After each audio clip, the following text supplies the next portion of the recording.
Private Dowding by Wellesley Tudor Powell. Read for you by BlueFriend in beautiful BC. Part 4.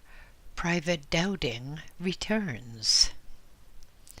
HMT in Dara, Mediterranean, 22nd of May, 1919 at 10 a.m.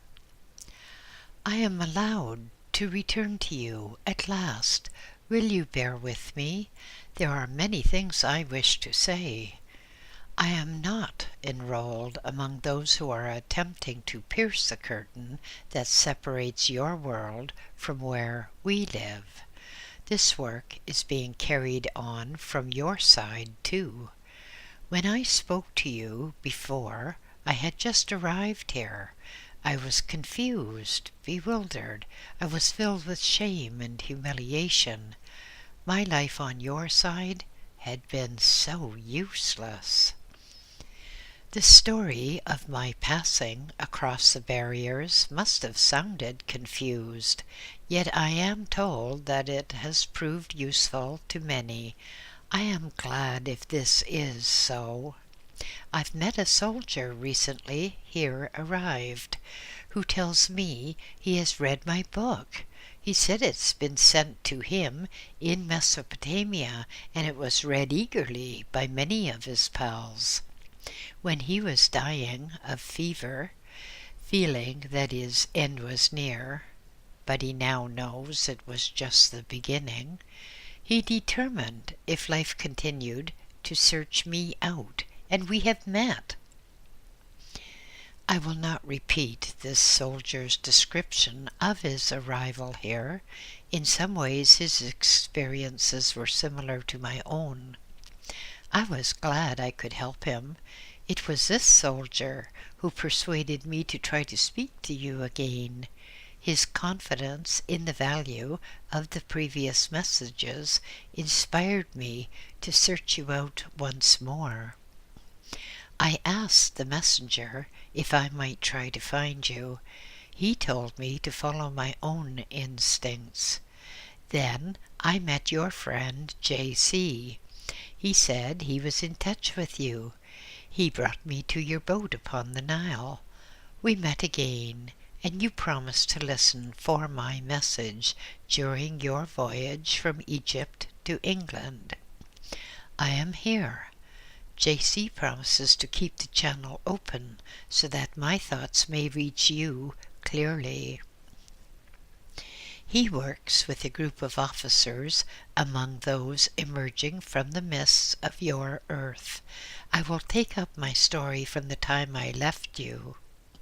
There may be those among your friends to whom the story of my life and training here may prove helpful. I was bitterly disappointed when I could no longer see or speak to you. The mists rose up between us. Now I see how well it was. I was befogged, not fit to speak to you, unlearned and unresigned. Do not be afraid of disappointments. The personal self puts in the sting, without which disappointments would not cause depression. When disappointments descend upon you, look up until your vision clears. Then you will understand and be at peace. The messenger came for me. He told me he had spoken to you direct, and that you had listened to his words. He said my message and his forecasts would be given to your world. I asked him to let me help break down the barriers. He took me to a hall of instruction that I had never seen before. The hall was crowded. Those present wished to learn how to return to the realm of mists between the worlds, to help new arrivals, and to prepare the way for communion between souls already here and their friends on earth. It will be useful to tell you how we were trained to do this work. I give you my own experience, not because it has special value, but because it is my own. The messenger led me to the center of the hall. There the teacher stood, with pupils sitting around him in ever-widening circles in Eastern fashion. The teacher was dressed in a shining robe of flaming blue. When he spoke, orange and violet rays of light spread from him throughout the hall. He was an initiate. I hardly dared to look at him. I bowed my head. He took me by the hand. The messenger told him of my desire. I was led to a seat in the 14th circle and sat down. I cannot tell you all that happened, and must leave much to your imagination. Do not be afraid of imagination. Correctly trained, it proves a useful servant. I found myself sitting in a row of soldiers who had come over early in the war. They were all strangers to me. Two sitting near me have become my constant companions, and we now work together in the mists. I will tell you their stories later. I promised them I would. They have been profoundly interested in those first messages I sent you. I will tell you what we learned in the Hall of Instruction, how we were prepared for active service on the battlefields between the worlds. The teacher spoke to us through signs and symbols, by pictures and by color rays, and by what seemed like etheric photographs upon a screen. Our training was divided into 3 parts. It has lasted a long time, and yet is not over, although some among us have already taken up our work. In the first lessons, we were instructed how to discipline our own emotions and desires. This is very difficult. No worker is allowed to return into the mists for service until the emotions have been disciplined. We were instructed on the relation between the mind and the will. We were told how to empty ourselves until God's mind and will could be reflected through us without thought of self. It was very difficult for me. It still is. Oh, my friend, I have much to learn. I've gone such a little way since we met last.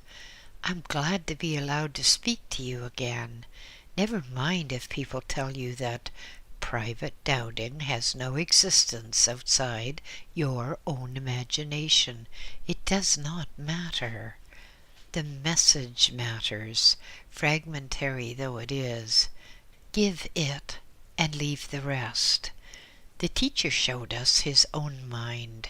It was polished like crystal and reflected many pure rays of light from the celestial sphere. He showed us how to empty our minds of useless thoughts, poor ideals, and vain images. He showed us on a screen the mind of a man still living within the fleshly veil. Screen is the wrong word. It was an oval crystal globe in which we see the movements of chains of thoughts within the mind. This man represented a type.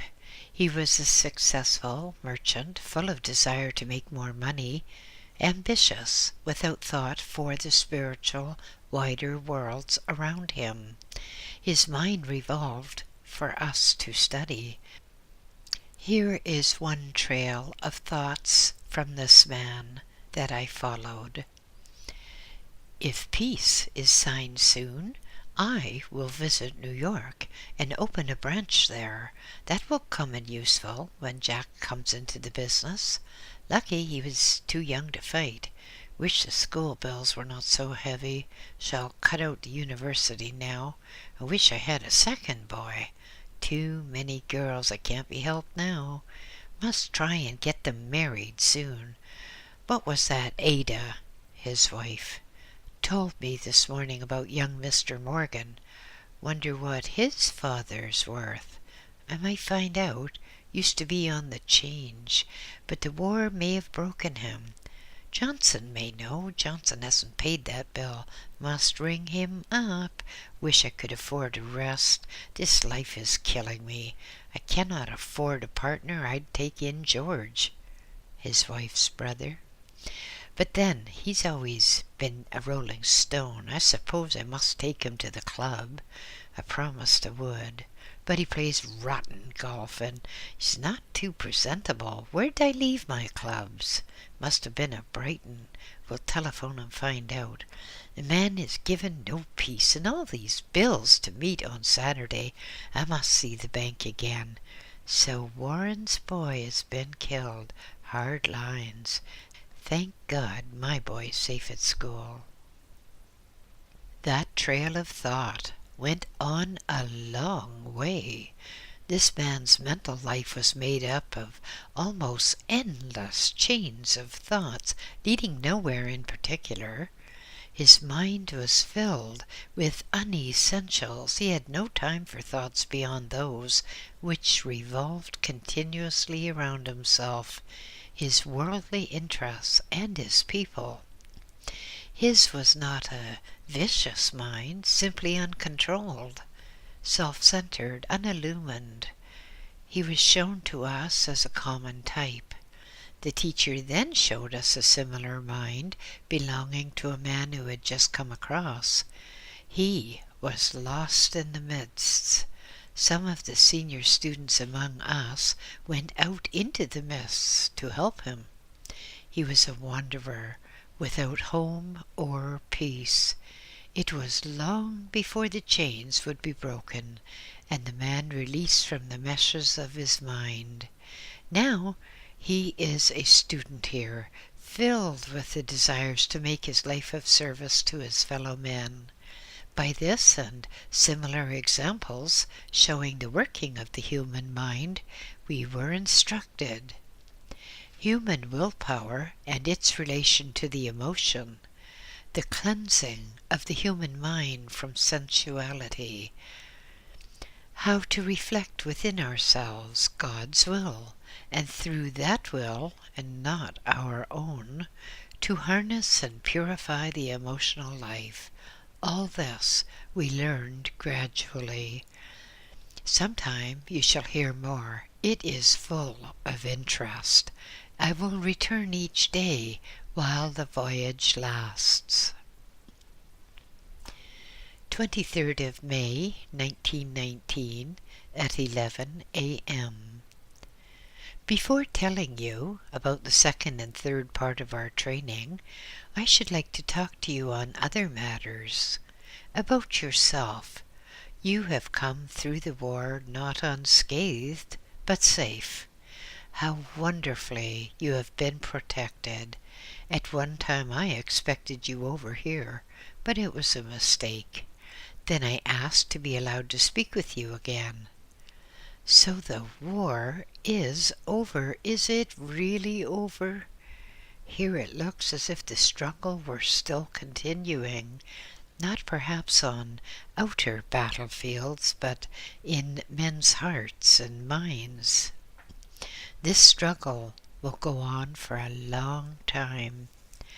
What absorbs my thoughts is the wonderful development of interest in what you call the unseen, now going on in English-speaking lands on earth. We hope to pierce the veils, to break down useless barriers, but this work needs careful training. I will speak more of this. Balanced minds are so essential, how rarely found. But who am I to speak? I know so little, and am still a child. Many warnings have been given to us as the methods of our work. Some of these warnings I shall pass over to you. Make them known, or the good work will be delayed. These warnings may be voiced by me through you, but they come from my teacher and the messenger. The messenger has become my guide. Am I not fortunate? He comes to me at times when I am resting. My life now is divided into 3 parts.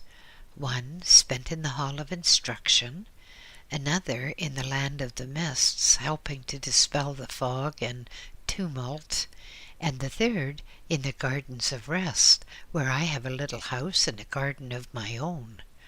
We construct our own surroundings here by the creative power of our thoughts.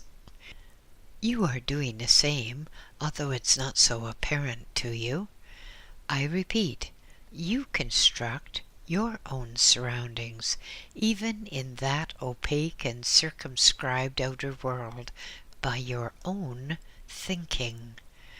Where do your chains of thoughts lead? Are they chains holding you down, or are they threads of light leading you upward? I still find myself involved in my own chains, the after effect of my useless life on earth. Take warning from my experience. When I come again, I'll tell you more about the school. 23rd of May, 1919, at 9 p.m. I will not give you an account of the instruction given to us by our teacher. I cannot remember it all. Some of the thoughts left in my mind as the result of time spent in the hall of instruction will leave their trace upon you, and through you upon others who may read what you set down. Many of the lessons in selflessness, self-control, the relation between reason and intuition, between intellect and emotion, are lessons which we should have learned while still on earth. I spoke to you before about the supreme importance of emptying one's self of self in order to reflect the divine mind, and this lesson was drilled into us by the teacher as of immense importance. Only those of us who had achieved some measure of understanding were allowed to leave the hall of instruction and spend some time as novices among the workers in the intermediary realm. The teacher often accompanied us on those occasions. He showed us how to protect ourselves from turbulent, sensual, and fearful thoughts, which shot in and out amongst the mists like crimson darts. Until we could protect ourselves from such attacks, we were unable to protect others. The darkness, caused by fear and hate and lust, forms itself into pungent gases, I must use your terms, so that we often nearly lost consciousness. It is difficult to protect oneself against these dense vibratory conditions brought over into the mist realm by human souls in torment. The torments suffered by so many result from ignorance, from fear of the passage from one world to the next, also from what I call soullessness. This latter condition is only apparent and does not last forever. It is seen amongst those who have lived utterly selfish or evil lives on your earth. I do not wish to dwell upon such conditions. They are met over here by purgatorial tests, which gradually purify and ultimately release the souls in torment.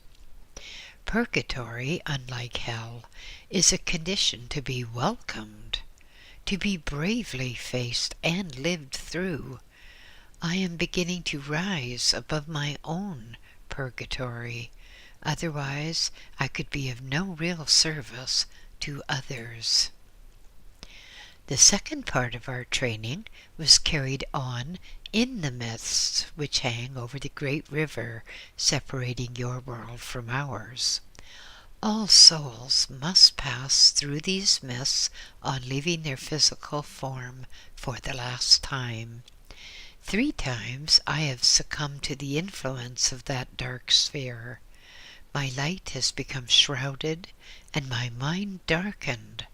On each occasion, 2 of my fellow workers carried me into a hall of healing where I slowly recovered consciousness and was able to return to my own home. Had I been selfless, the evil conditions could not have overcome me. We must train ourselves so that fear and sensual thoughts will find no response within our minds and fall annihilated by their own inherent lifelessness. Remember that all evil thoughts and forms have no life of their own. They disappear soon as this truth is recognized and applied.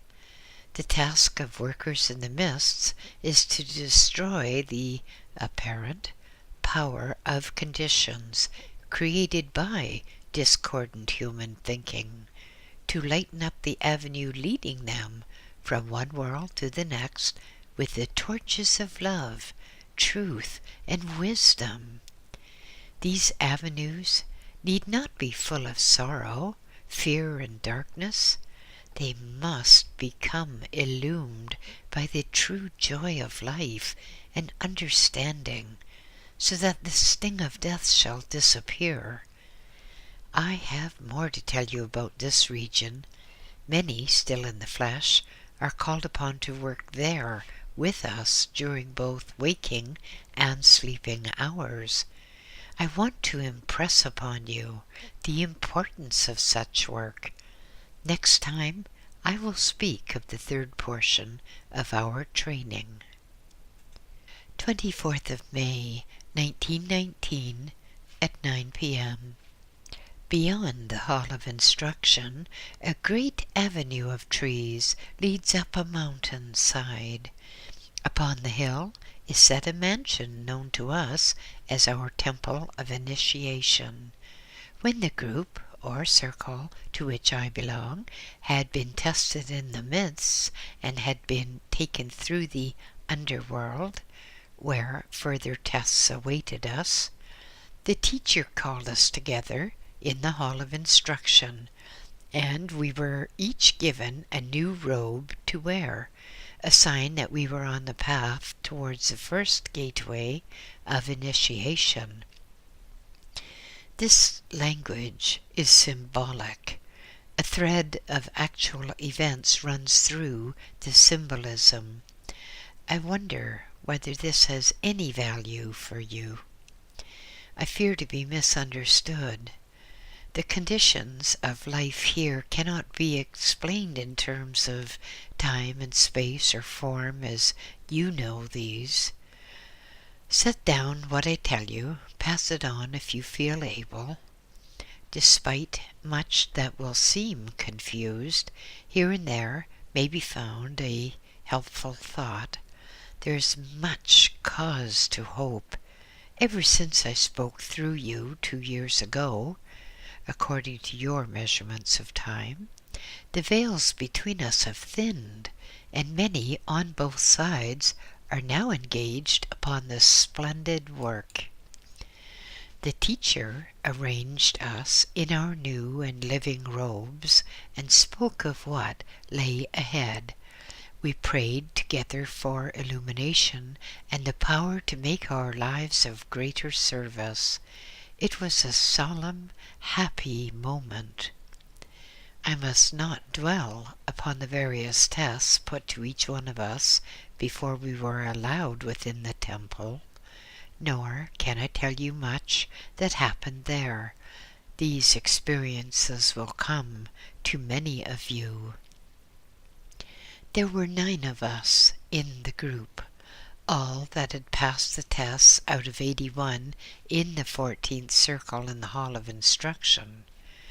We were welded into an instrument of succor. We were initiated into spiritual mysteries. We were shown a portion of the plan, a small fragment of which we were destined to fulfill. Each one of the 9 was allotted a special task and place in the ranks of the Army of Liberation. Our task is to free souls from the chains of their selfish thoughts, which hang around them miserably upon their arrival on the borderland. You and many like you are members of this glorious army. In the Hall of Initiation, our teacher handed us over to a master who opened the doorways of our inner understanding. Of this I can tell you nothing now. Remember how sad and broken I was when I first came over here? Now I have my use and can share my joy with you.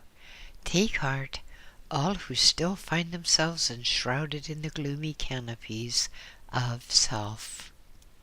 At the Master's bidding, an angel showed us the conditions surrounding the various states of illumination, the variations of light and color that could most effectively destroy the various kinds of darkness. We were shown how to protect our own minds from gloom and fear, how to reflect light through our every thought and deed. We were instructed how to meet and transmute the evil gases let loose in the purgatorial regions by thoughts of fear and sensuality. We were taken up into the temple tower and shown a vision of the glories of the 7 celestial spheres. I am only allowed to indicate vague what it means to pass through the first gateway of initiation on the path of selfless service. Is it not wonderful that I am here? Am I not fortunate to have been chosen for such glorious work? Do not wait until you come over. Start at once upon the pathway that will lead you to the temple of initiation. All true worlds are one and interpenetrate. The messenger is with me now. He says I must not speak further of this temple and its masters and the angels who help forward our interior illumination. Next time I'll take you to my own home. We will talk of simple, homely matters. Good night. 24th of May, 1919, at 10 p.m. Greetings. Come home with me. When I spoke through to you 2 years ago, I had no settled home. I was a lonely wanderer, almost friendless and very sad. You helped me then. I often think of that with gratitude. Someday you must let me help you. I've been told something of the group to which you belong. You are doing useful work. Note from Wellesley Tudor Pole. Private Dowding took me by the hand and led me along one of the main thoroughfares of the country region to which he belonged. I was quite conscious of my external surroundings, sitting writing on the deck of a great liner on a stormy, sunny sea, but I was also conscious of that inner journey in thought regions, in company with my friend who still prefers to be known as Private Dowding. Let the scoffers scoff. The time is coming when such experiences as these will be freely shared by many men and women while still on earth. I am not afraid to speak of them as part of my normal and natural life. WTP. I love my little home. The messenger helped me to create it. This path leads to it. Are not these mossy banks green and restful? A brook runs down one side. I have made friends with many of the water fairies in the spring up on the mountainside. Here's my little wood. I found it here when I first came. It was created by a radiant soul who has now passed joyfully to a higher sphere. The messenger told me I could call it mine. It was a time when words mine and thine still had meaning for me. Here, above the wood on the hillside, I have built my home. I want you to come in with me. That's my dog, my one faithful companion upon your earth. Have I never told you about him? He died while I was in France. I found him by accident soon after I came here. He recognized me and followed me. From that time all real loneliness has left me. I do not know if animals have immortal souls. I have much to learn. I can but relate my own experiences. And there is Frisky, full of life and spirits. Frisky was a Manchester Terrier who certainly seemed as alive as any dog could be, full of spirits and intelligence. WTP. Come into my home so that you can tell your friends about it. Another note from WTP. Private Dowding led me through a garden filled with trees and flowers into a small bungalow. I must use these terms, although they're quite inadequate and are only symbolical. Steps led up into a wide porch through which we passed into a circular hall with a fountain in its center. There were flowers and pictures everywhere, and deep, comfortable seats in alcoves. A crystal globe stood upon a pedestal in a great hearth. What seemed like fire or some form of illumination played through the crystal globe from the hearth behind, filling the house with radiance. There were only 4 rooms in the bungalow, 2 on either side of the hall. The first we entered was filled with books. Between the bookcases on the walls were mirrors, strange mirrors, about which I'll speak later. It is in this room that Private Dowding works and studies. The next room is where he rests and dreams and renews his strength. The bow window gave upon a wonderful view stretching across the garden, down the hillside, over the treetops to a sapphire lake in the green valley below. I did not go into the 2 rooms on the left of the hall, but Dowding told me they were guest chambers, often used by his 2 soldier pals who are now working in this group of 9. He has already promised to introduce me to them so that I may hear their stories. WTP. I am so pleased you like my home. Come and sit in the hall. That crystal has only been given to me recently. It reflects many of the events going on around me in this part of the country. The mirrors in my study reflect in symbolic form the effects of great events and movements taking place in your world. One recent event in London has produced profound effects here, in the crystal globe you are now looking at. I refer to the Albert Hall meeting held by spiritualists to demonstrate the nearness of our world to yours, and your world to ours, and to act as a memorial for the soldiers killed in battle. I was in the hall with my own group. We were among many similar groups.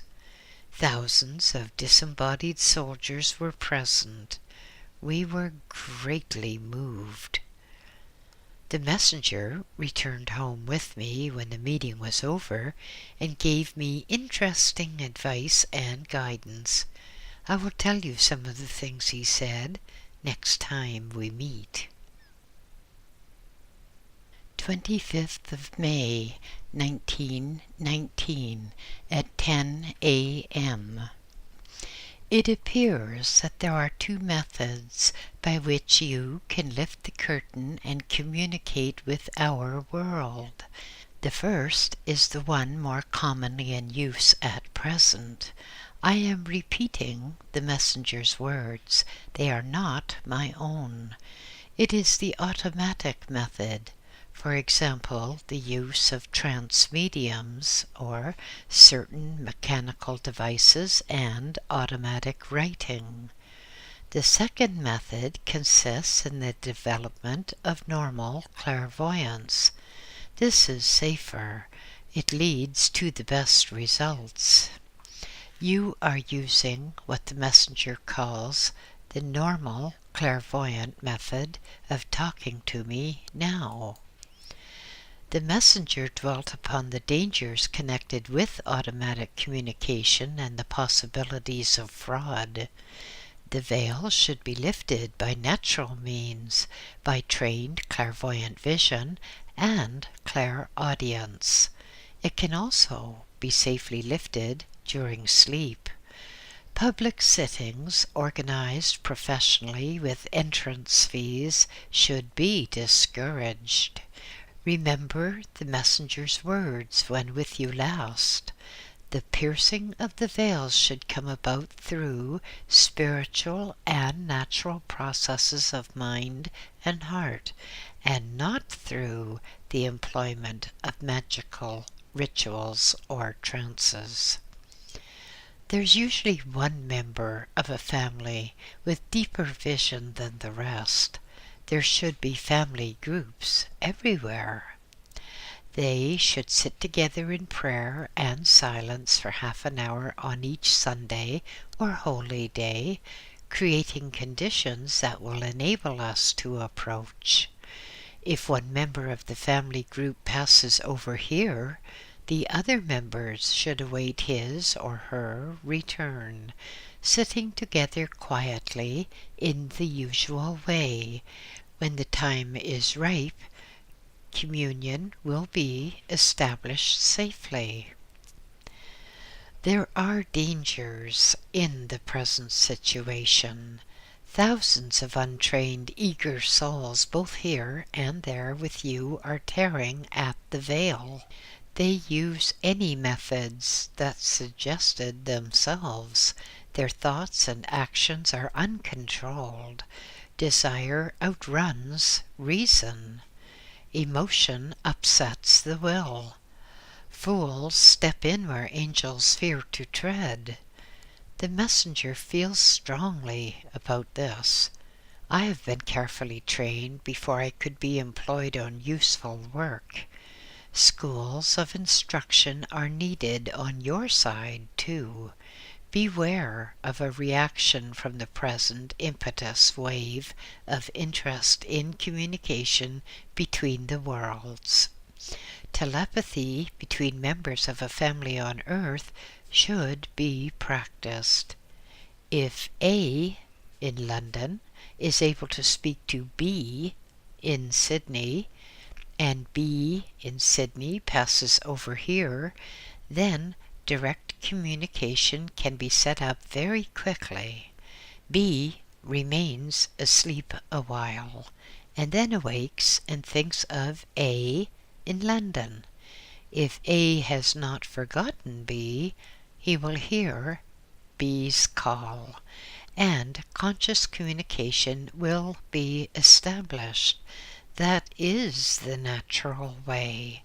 It can be practiced without danger of pulling B back into Earth conditions. Contacts brought about through mediums are liable, in time, to delay the disembodied soul and to hold him near the Earth's atmosphere. I am speaking to you now from my own home, which you have visited and described. I'm sitting in my study, impressing my thoughts upon your mind. You are visible to me on the mirror of my wall. I see you sitting at a table on a ship's deck. You are writing in a notebook. I can watch you clearly, yet I am not earthbound, nor am I dwelling in the land of mist. I am at home. You are where you are. We communicate by a natural method, by telepathy. It is well. 25th of May, 1919, at 9 p.m.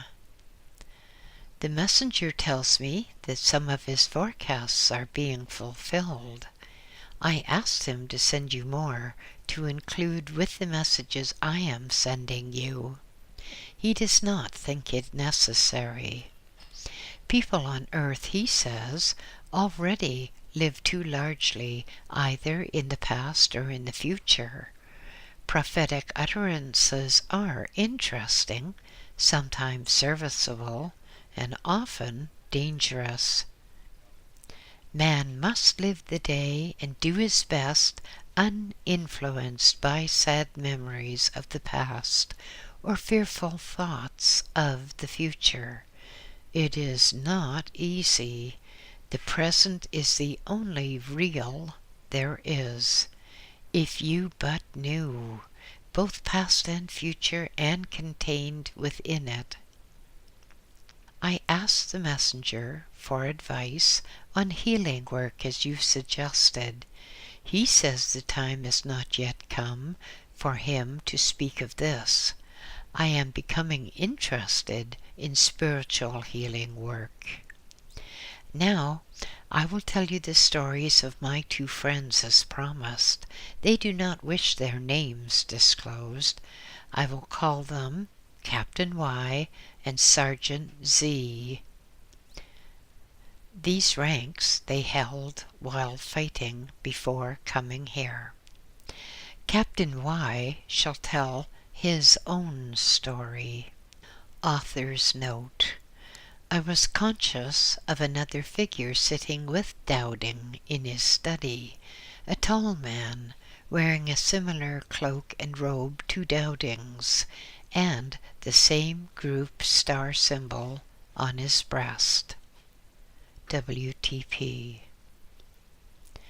I was a regular soldier and went out to France in 1914, among the first.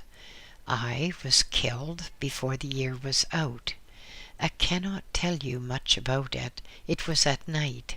We were retreating. My horse had been shot beneath me. I was standing looking down upon him when a shell exploded near me. Nothing seemed to happen.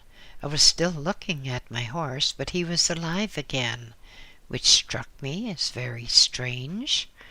I took him by the bridle, mounted, and rode away. The whole action was mechanical. I cannot give you many details. I was joined by another man I knew, also riding.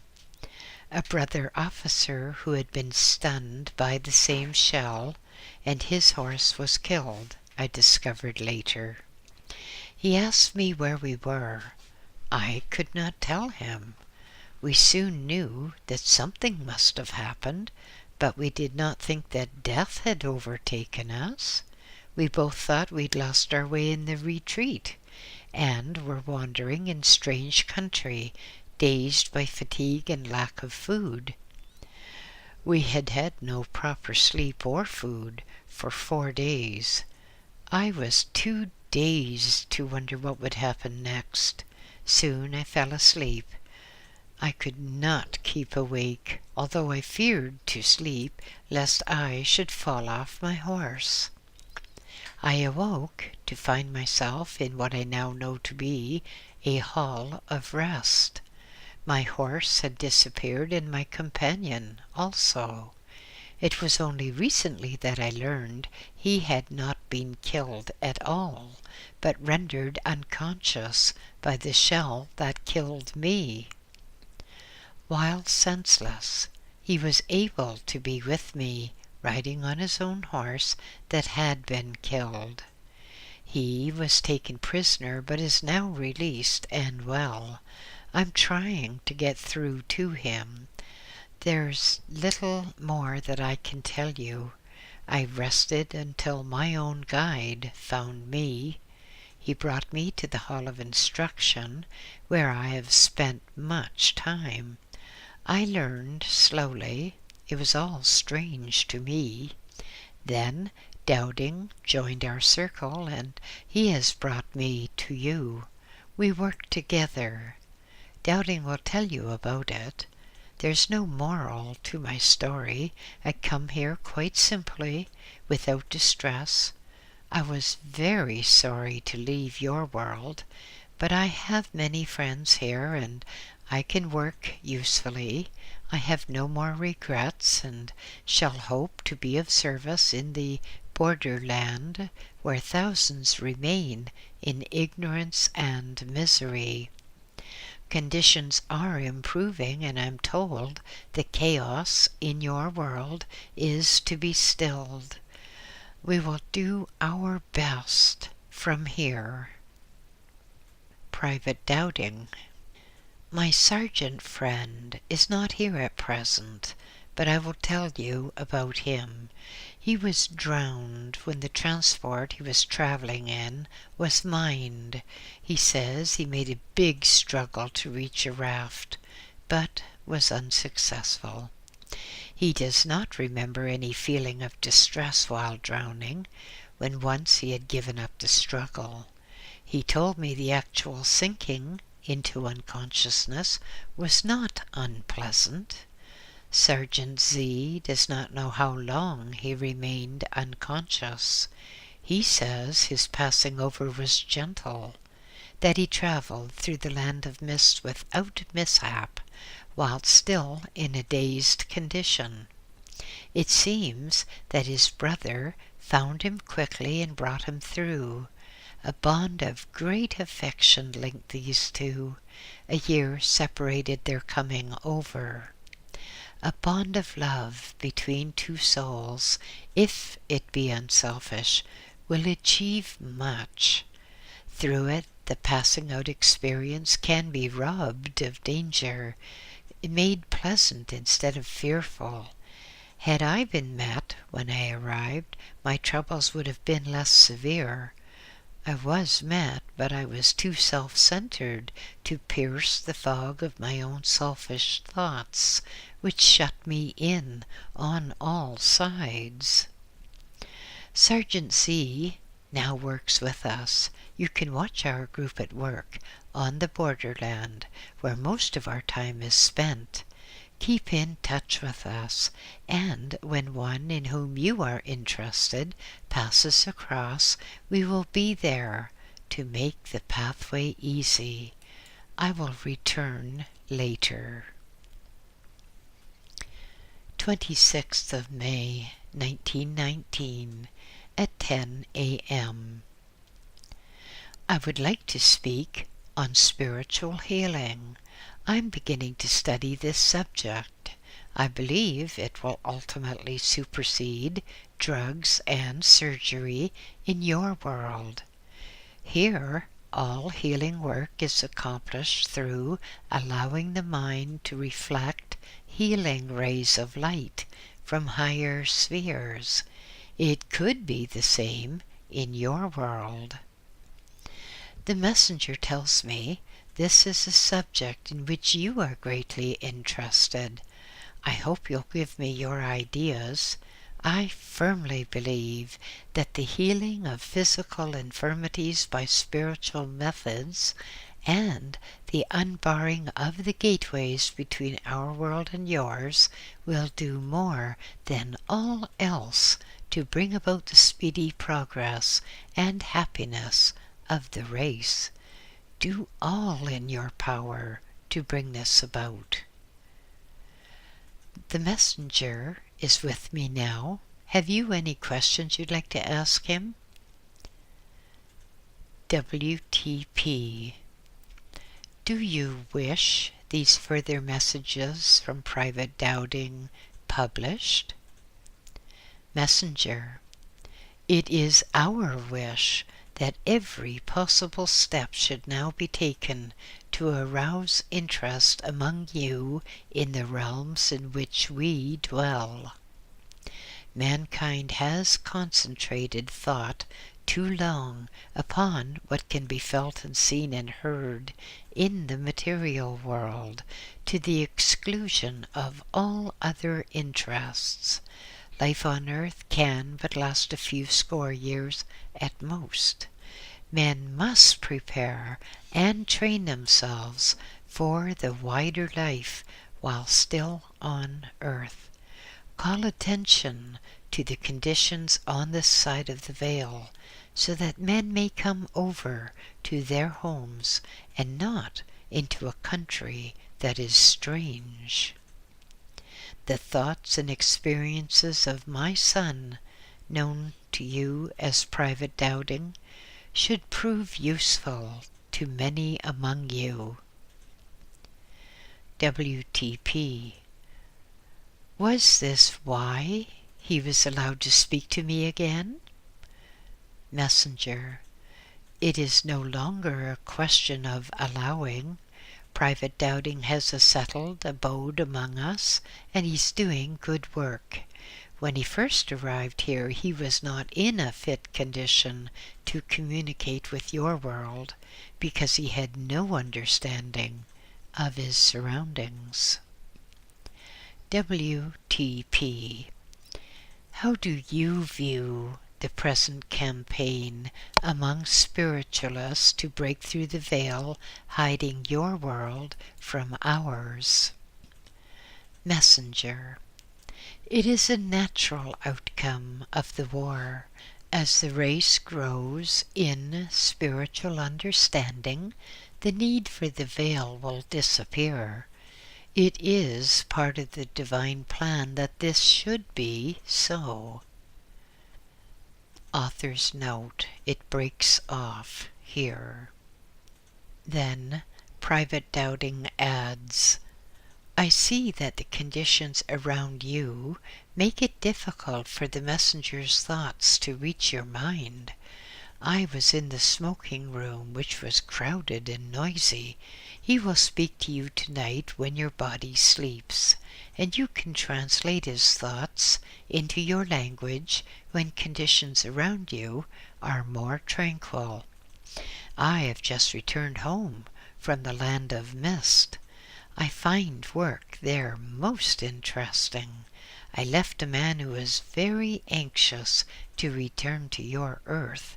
He was killed in a street accident and is totally unprepared for his new life here. Then it breaks again. Conditions are impossible. Private Dowding promised to return tomorrow. 27th of May, 1919, at 10 a.m. I am sitting in my study, resting after a period of strenuous work in the borderland. It is important that this sphere should cease to be a land of mist and gloom. When the radiance from the realms above has become diffused through the borderland, a great task will have been achieved. Think what it will mean. I can tell you best by illustration. You have seen London enshrouded in thick yellow fog. Imagine this fog lasting day in and day out, so that all activities of life become subservient to it. Would not the whole life of the city and its inhabitants become transformed when the thick mist lifts from the borderland between your world and ours. A new and more spiritual era will begin. The soul arriving will bathe in light and gravitate immediately to his own heaven of rest and harmony. The fear of death will disappear. Man will cross the river joyful and unafraid. Those he leaves behind him will watch his journey with eyes undimmed by tears. They will see the friends waiting to welcome him into the wider world. He will be allowed to relate his new and wonderful experiences to those he has left behind. There will be no fog between. Materialistic thinking and the fear of death have raised the barriers separating our life here from yours. All this must go. The fog has begun to lift. Help us to spread the radiance that will lift it all together. The task is not impossible. Your world needs inspiration from higher realms. Often our best endeavors to pierce the veils and illumine dark places in the minds of men have borne no fruits. The fog has shut out the light, and men on earth have lived in darkness, or at least in twilight. This is, of course, symbolic. When the borderland becomes freed from gloom, filled with illumination, then a new era will begin on earth. Wars will cease. Disease and hatred will abate. Physical climates will improve. Discords of every kind will be replaced by harmony and progress. Men's visions extend so that selfishness and greed will no longer seem attractive. Cannot you see what an important task this is? The thinning of the veils and the lighting of the borderland. The new era is upon us. The forces of evil are far spent. Light begins to pierce the gloom with which the minds of men have been filled so long. These are not empty words. The task before us remains stupendous, but the word has gone forth and we must obey our guides and masters. The powers of evil on your side and ours have fought to withstand the light. At one time it seems as if they would succeed. The danger is over now. The clouds that hid the sun will disappear in rain. This rain will purify the borderland, wash away impurity, and flow into the minds of men as new rivers of life and truth. The messenger bids me tell you this. He speaks of what he knows. Make his words understood. The messenger is here and will speak to you. WTP. Reference has been made to the formation of schools of instruction in our own world for training men and women to help bring about the spiritual transformation to which Dowding has just referred. How are these to come into existence? Messenger. Every group of earnest students banded together on your side can attract to itself a guide from our spheres who will train and instruct them during waking hours and while the body sleeps. Each group should ask for unseen guidance and instruction. This will be given in various ways. It may come through books or friends at first. Soon a guide will gravitate to the group and make communication possible. When this has been brought about, the road will become easier. The guide will illumine the pathway to be trod by each member of the group. New groups will be formed, with each member of the older groups as a center. Gradually, the world will become encircled in this way. Each group will find itself in touch with another group of students already trained on our side of the veil. Purify and illumine your own thinking so that the mists may be cleared away. This work is directed and blessed by beings from the highest spheres. Once having set your hand to the plow, do not turn back. WTP. Will this work be carried on by the religious organizations of our world? Messenger. This new campaign will be carried forward within existing organizations and without. Its progress will not be dependent on creeds or dogmas. It will shake itself free from superstitions and bigotry. Your task is to carry on your own work without let-up or hindrance from other groups. As time goes on, the groups of workers on your side and ours will be linked harmoniously. The light will spring from mind to mind. Nothing can withstand the coming illumination. At this post, the messenger withdrew. Note by the author. 28th of May, 1919 at 10 a.m. The return of Private Dowding was not altogether unexpected by me.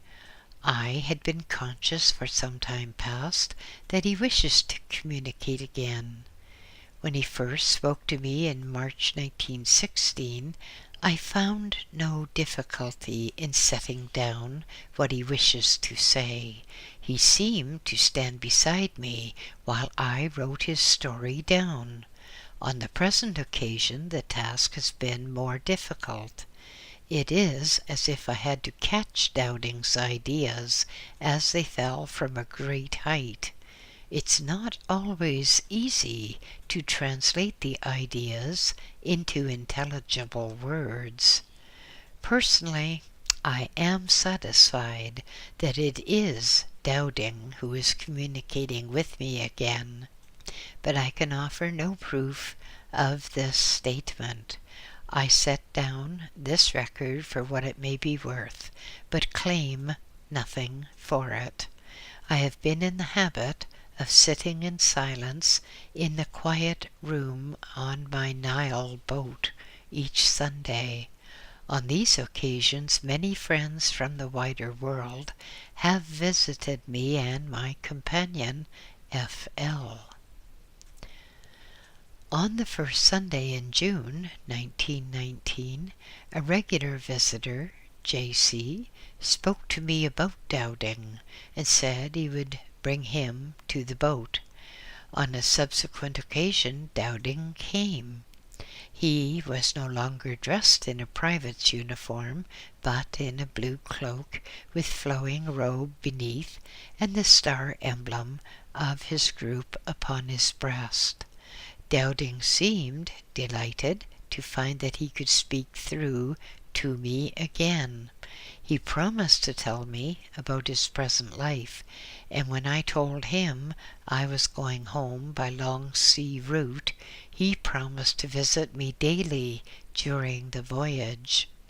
This promise has been carried out, and although the ship is so overcrowded that conditions are not good, yet I hope I have been able to clothe Dowding's thoughts in words that can be understood.